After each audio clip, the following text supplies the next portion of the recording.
일단 먼저 우리 식약처의 건강기능식품의 정의에 문제가 있는 것을 저는 발견을 했습니다. 건강기능식품의 정의를 보면 홈페이지에 이렇게 나와 있습니다. 많은 사람들이 건강기능식품을 질병을 치료하는 의약품처럼 오해하고 있습니다. 건강기능식품의 기능성은 의약품과 같이 질병의 직접적인 치료나 예방을 하는 것이 아니라, 이게 중요하죠. 질병을 예방하거나 치료하는 거 아닙니다. 대신에 인체의 정상적인 기능을 유지하거나 생리기능 활성화를 통해 건강을 유지하고 개선하는 것을 말한다. 이렇게 정리를 하고 있습니다. 근데 저는 이 문장, 이 개념에서 비과학적이고 비논리적이다라는 것들을 지적하고 싶습니다. 왜 그러냐면 질병의 예방과 치료라는 그러한 개념이 없이 이 건강을 유지하고 개선한다는 것은 성립되기 어렵다는 것이죠. 여기에서 그런데 애초에 의도는 이러한 것이었어요. 건강기능식품이란 것은 어떤 질병을 예방하거나 치료하는 의약품이랑 다르게 질병 수준까지는 아닌데 정상보다는 그 기능이 약간 떨어진 그런 그룹에 있어서 질병까지 가지 않게 건강을 유지해주고, 그 다음에 어떤 기능이 좀 문제가 생겼는데 이것도 질병 수준까지는 아닌 그런 상태에서 개선해 주는 것이다, 이렇게 정했거든요. 그러나 현실 세계에 있어서는 이렇게 우리가 건강을 유지한다는 개념을 이야기할 때 어떤 특정한 질병이 완전 생기고 말고 혹은 그 중간 정도, 이런 것들을 상정할 수가 없다는 것이죠. 실제로 건강을 유지하고 개선한다, 이 말의 개념은 유지한다는 개념, 이거는 병이 안 생기게 하는 거나 똑같은 말입니다. 그리고 개선한다는 말은 건강 상태가 나빠졌는데 그걸 좋아지게 한다는 거죠. 근데 인위적으로 여기서 말하는 건강 유지하고 개선한다는 것은 질병 수준까지 아닌 그 약간 정상과 질병, 비정상의 중간지대를 만들어 놓고 이 기준들을 설정했다는 것이죠. 그러나 현실적으로 우리가 건강기능식품을 먹을 때 어떤 그 정도 수준만 갖고 소비자들이 원하는 것도 아닐 테고, 실제 과학적으로도 그런 부분들을 입증하는 것은 쉽지 않을 것으로 저는 생각합니다.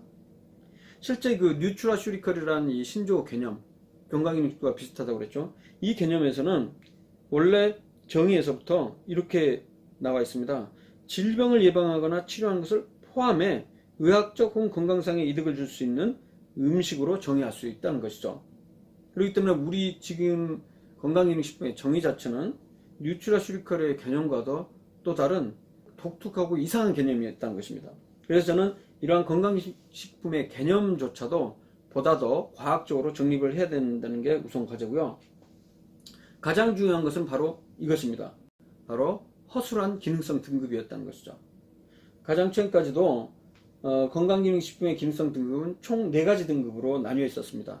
그 중에 가장 높은 기능성 등급은 질병 발생 위험 감소 기능이었습니다. 이 내용의 인정 기준을 한번 보겠습니다. 기반 연구 자료를 통해, 여기서 기반 연구 자료라는 것은 아까 제가 앞서 보여드렸던 피라밋에서 실험실 연구나 동물 연구와 같은 근거 수준이 낮은 연구 방법들입니다.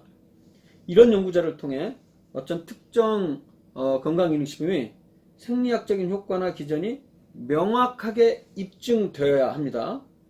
그리고 이것뿐만이 아니고 일관성 있는 바이오마커의 개선 효과가 다수의 인체적용 시험에서 확보되어야 함으로 규정이 되어 있었습니다. 여기서 인체적용 시험이라는 것은 괄호에 보면 RCT라고 되어 있습니다. RCT는 Randomized Controlled Trial, 무작위 비교 임상시험입니다.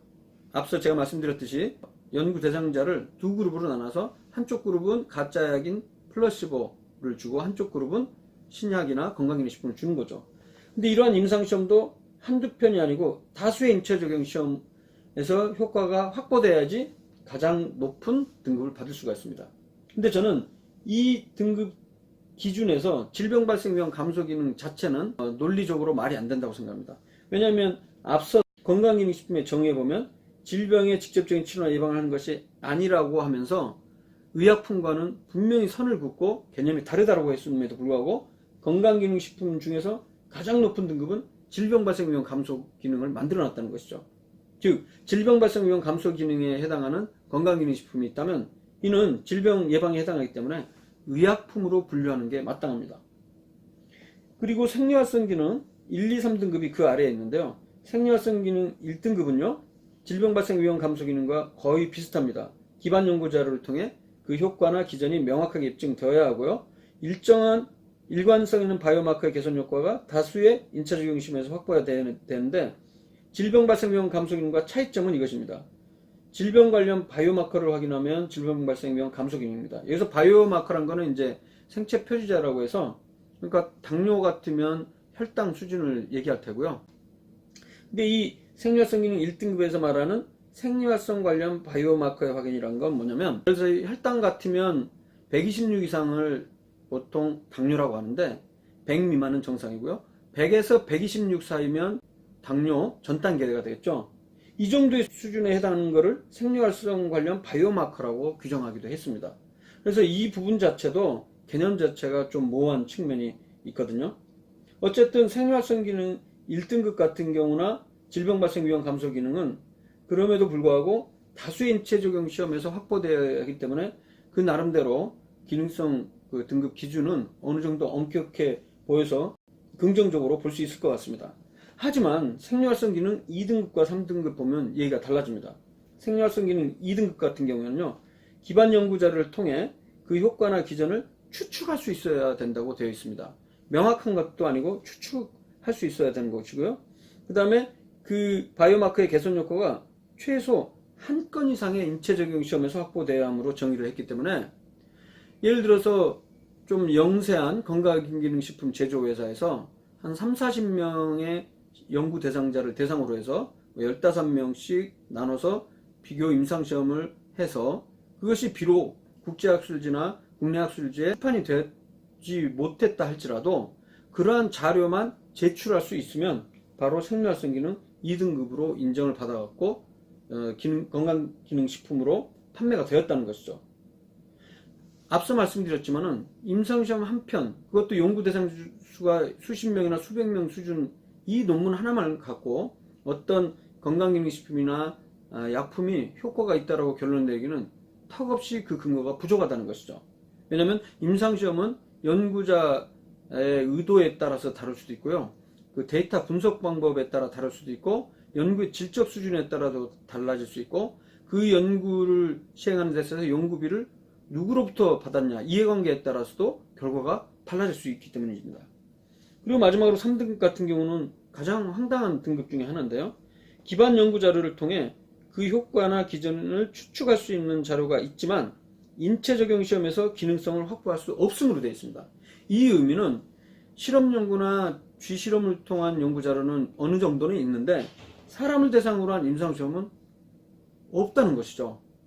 근데 이런 건강기능식품을 식약처 인증 생리활성 기능 3등급으로 해서 판매를 했다는 건 그건 진짜 말이 안 되지 않습니까?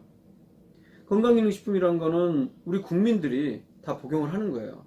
전 국민의 차원에서 봤을 때 만약에 이러한 3등급에 해당하는 건강기능식품이 사람을 대상으로 임상시험에서 그 부작용이 굉장히 컸다고 가정을 해봅시다. 그러면 우리 국민들에 대한 엄청난 그 건강상의 불리, 해로움은 그걸 누가 책임지겠습니까? 이건 말이 안 되는 것이죠. 허술한 기능성 등급이 지금까지 시행된 건강기능식품의 가장 핵심적으로 문제가 됐던 부분이었습니다. 그래서 제가 그 2015년도에 책을 쓰면서 조사를 해보니까요, 그 당시까지 총 230여 종의 건강기능식품이 인정을 받았습니다. 등급별로 보면 가장 높은 기능성 등급 질병 발생 위험 감소 기능은 세 가지가 있었습니다. 칼슘과 비타민 D, 이 건강기능식품은 골다공증의 기능성을 갖고 있다라고 승인이 되었었고요. 그 다음에 충치 예방에는 자일리톨, 이 세 가지밖에 없었어요. 그리고 생리활성 기능 1등급에 해당하는 것도 역시 7종이었습니다. 글루코사민, 루테인, 폴리코사놀, 이런 7가지가 있고요. 그 다음에 대부분 230종 중에 거의 200종 이상에 해당하는 것이 바로 생리활성 기능 2등급 혹은 3등급으로 분류가 되어 있었습니다. 우리가 잘 알고 있고 제일 많이 판매가 되고 있는 홍삼이나 백소, 비타민, 오메가3, 유산균, 이런 것들이 대부분 생리활성 기능 2등급이었죠. 2등급은 다시 말하면 임상시험 한 건만 있어도 인정을 받았던 것입니다. 그리고 몇십 종은 3등급으로 인정받은 것이 있었죠. 그래서 제가 이런 기능성 등급 엄격하지 않았기 때문에 문제가 있었다고 지적을 하고요. 그 내용을 비타민제 먼저 끊으셔야겠습니다라는 책에서 지적을 했습니다. 그리고 이 당시 즈음에 2015년 봄에 가짜 백수 사태가 나오면서 결국에 식약처에서는 그해 여름에 건강기능식품 기능성의 문제점들을 인정을 하고 그 등급 제도를 폐지하기로 했다라는 그런 뉴스가 이제 나오게 됐죠. 그리고 나서 2년 뒤인 2017년 봄, 아마 5월경으로 생각되는데요. 식약처에서는 이 건강기능식품 기능성 등급 제도를 폐지했습니다. 다수의 임상시험 자료만 인정하는 것으로 엄격하게 제도가 바뀌었다는 것이죠. 저는 이런 부분에 대한 문제점들을 공식적으로 꾸준히 제기를 해서 실제 식약처에서 이 내용을 받아들였고 변화가 된 것에 정말 기쁘게 생각합니다. 하지만 여전히 기존의 그 건강기능식품 기능성 등급에 근거해서 생리활성기능 2등급이나 3등급에 해당하는 것들이 판매가 되고 있는 것으로 알고 있는데요. 제 생각에는 이런 부분도 좀 더 엄격하게 판매를 일단은 좀 중단을 한 상태에서 새롭게 기존의 건강기능식품 인정된 것들은 엄격하게 재평가를 통해서 정말 효과가 있는 것에 대해서만 다시 판매를 재개하는 것이 맞지 않나 그런 생각이 듭니다.